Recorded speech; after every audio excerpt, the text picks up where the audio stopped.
nimetembelea shule nyingi, lakini shule nyingi ukienda unakutana na mipasuko. Unakuta dirisha tayari kuna crack. Kila dirisha ukiingia kuna changamoto. Ukiuliza unaambiwa jengo lina settle. Sisi kama kwenye design waka hamna design ya settlement na kaje.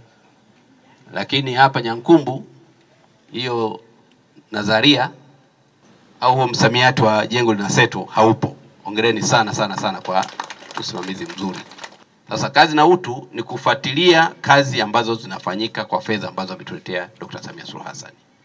Kwa niaba ya wananchi wa mkoa huu na hususani wananchi walioko kata hii ya Nyankumbu, tunamshukuru sana Mheshimiwa Rais kwa kuleta zaidi ya milioni 100 na ngapi? 63. Fedha hizi ndio hizi ambazo tumeona leo majengo haya yanakamilika na maeneo mengine ambayo hatujayatembelea. Na kwa sababu nimeona sample hii ya madarasa haya 5 inaonyesha kabisa kwamba fedha hizi zimetumika kwa lengo lilokusudiwa.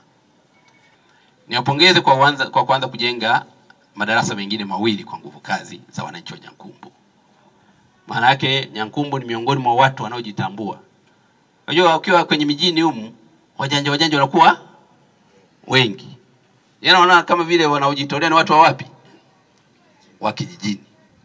Lakini Nyankumbu ni tofauti. Hongereni sana kwa jambo hili.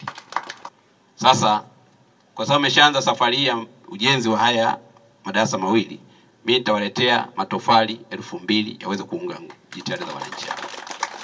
Kwa hiyo mkuu wa shule atatengeneza matofali, mnanunua wapi, ni shilingi ngapi, mimi nitalipia kule, yataletwa hapa.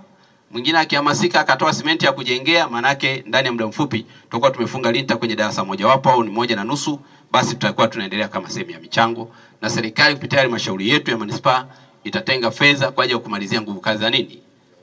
Za wananchi wetu.